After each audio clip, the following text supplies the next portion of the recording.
आज मी इथं पाटोदी रस्सा बनवत आहे। नमस्कार, विमलच्या किचनमध्ये तुमचं सर्वांचं खूप खूप स्वागत आहे। ह्याला इसूरवडीही म्हणलं जाते। इथं हिरवी मिरची घेतलेली आहे, जिरे आणि लसूण ह्याचं वाटण एक बनवून घेणार आहे मी। हे वाटण बनवून साईडला ठेवून दिल्याच्या नंतर इथं मी पॅन गरम करायला ठेवलंय। इथं मी 2 चम्मच बेसन टाकलेलं आहे। हे बेसन आपल्याला सतत हलवत राहायचं आहे आणि हे लालसर होऊ द्यायचं आहे। लालसर झाल्याच्या नंतर आपल्याला हे बघू शकता, ह्याचा कलर पिवळा राहिला नाही तर थोडासा लालवट झालेला आहे। असंच आपल्याला भाजून हे साईडला ठेवून द्यायचं आहे। आणि बेसन हलवायला इथं तेल टाकलेलं आहे मी फोडणीसाठी। त्याच्यात मोहरी टाकलेली आहे आणि 1 चम्मच जिरेही टाकलेले आहेत। हे तळतळल्याच्या नंतर थोडंसं हिंग टाकले आणि केलेलं वाटण लगेच टाकून द्यायचं आहे आपल्याला ह्याच्यात, नाहीतर हिंग करपलं जाते। 2-2.5 चम्मच मी वाटण टाकलेलं आहे ह्याच्यात आणि मिक्स करून घेते। वाटण टाकल्याच्या नंतर अर्धा चम्मच ओवा टाकलेला आहे। आपणाला जिऱ्याबरोबर ओवा टाकायचा नाही, नंतर टाकायचा आहे ओवा। आता इथं मी अर्धा चम्मच एवढं हळदी पावडर टाकलेलं आहे, ते पण मिरची टाकल्याच्या नंतरच टाकले।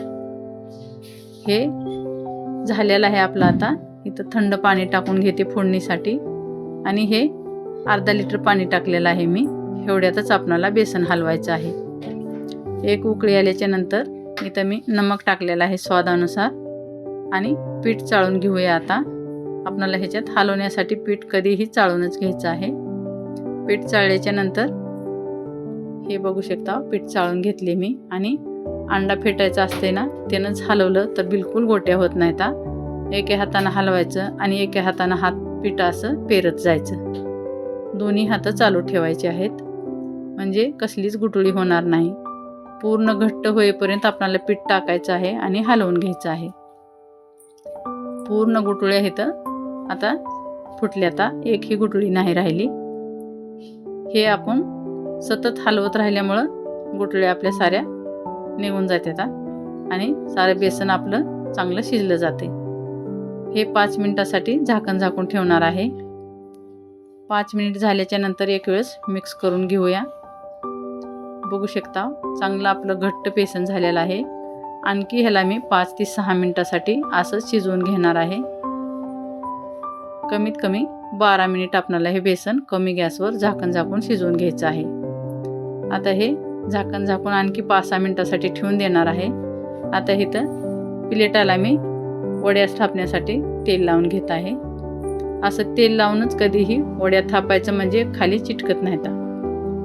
आता मी गॅस बंद करून ठेवलाय आणि कमीत कमी 12 मिनिट आपलं बेसन शिजलं गेलंय आणि बंद करून 2-4 मिनिट ठेवलं होतं, तरी पण खूप गरम आहे हे बेसन। बघू शकता, झाकणाने उघडलेलं नाही। आणि हे दोन्ही प्लेटावर आपल्याला अर्ध टाकून घ्यायचं आहे बेसन। हे बेसन गरम आहे तोपर्यंतच आपल्याला असं पसरवून घ्यायचं एका चम्मचनं, नाहीतर खूप सारे चटके बसतात। आणि हात पाण्याचा घ्यायचा आहे आणि ह्याला थापून घ्यायचं आहे।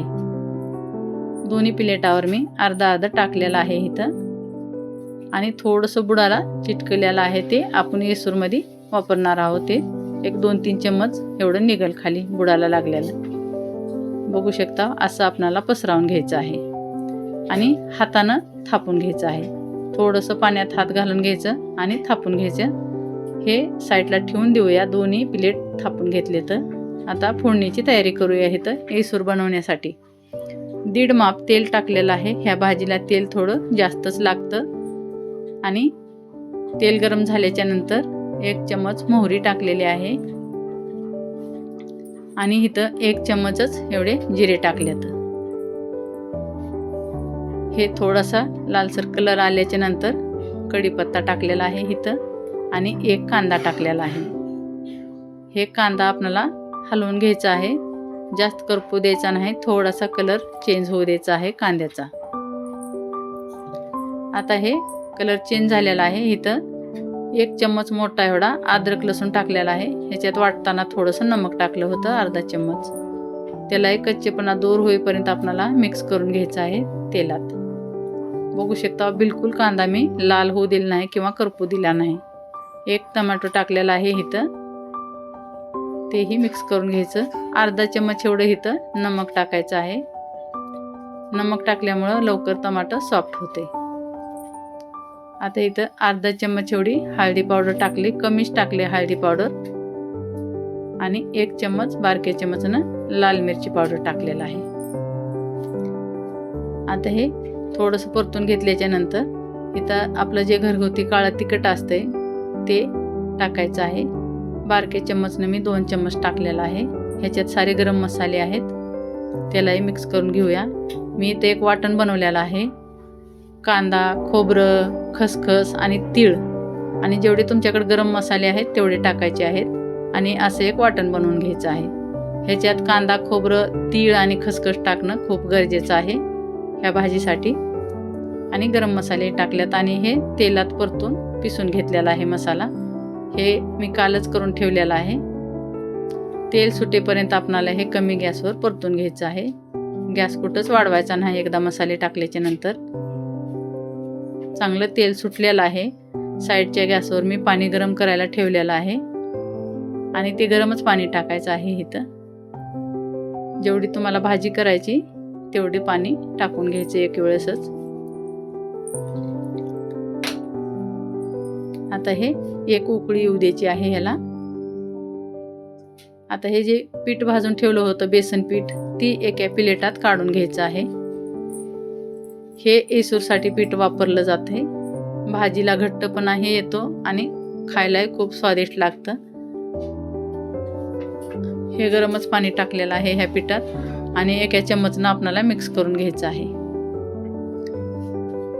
ह्या पिठामुळंच हे येसूर वडी म्हणली जाते आणि खायलाही खूपच स्वादिष्ट बनली जाते. हे मध्य महाराष्ट्राची डिश आहे आणि प्रत्येक घरोघरी हे बनली जाते. बघू शकता हे आपलं घोल तयार आहे. आता ह्या उकळी आलेल्या पाण्यात टाकून घेऊया. ह्याला चांगलं कमी गॅसवरच 5 मिनिट उकळलेलं आहे. हे सारे मसाले शिजल्याच्या नंतरच आपणाला हे पीठ टाकायचं आहे. पीठ टाकल्याच्या नंतर आपणाला जास्त ह्याला शिजवायचं नाही. ह्या पिठामुळं भाजीला चांगला घट्टपणा येतो, पण भाजी आपणाला बिलकुल घट्ट होऊ द्यायची नाही. पातळच भाजी ठेवायची आहे आणि ह्याच्यात ते वड्या बनवलं ते टाकून खात्यात.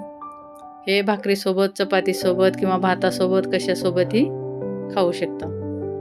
खूप सारा आता इथं मी धनिया पत्ता टाकणार आहे आणि हे जी बेसनचं ही बुडाला चिटकलेलं होतं ते टाकत्यात आणि हे जरूर टाकत्यात, त्याच्यानेही घट्टपणा येतो. बघू शकता. आता हे जास्त आपणाला भाजी शिजवायची नाही. कमीत कमी हे 5-7 मिनिट मी भाजी कमी गॅसवर उकळून घेतलेली आहे. आता इथं धनिया पत्ता टाकलाय. मी दुसरा मसाला, गरम मसाला नाही टाकले, ते गॅस बंद करून ठेवलेला आहे. आता इथं आपल्या वड्या करून घेऊया. छोट्या मोठ्या, चौकोनी करा, या गोल्डन कशाही तुम्ही पाडू शकता. हे वड्या खूप छान बनल्या आता आणि बिलकुल हे वड्या हाताला चिटकत नाही, पीठ किंवा चाकूला चिटकत नाही आणि तुम्ही अशाही भाकरीवर ठेवून खाऊ शकता. बघू शकता हे वड्या किती कसं बनल्या आता ते.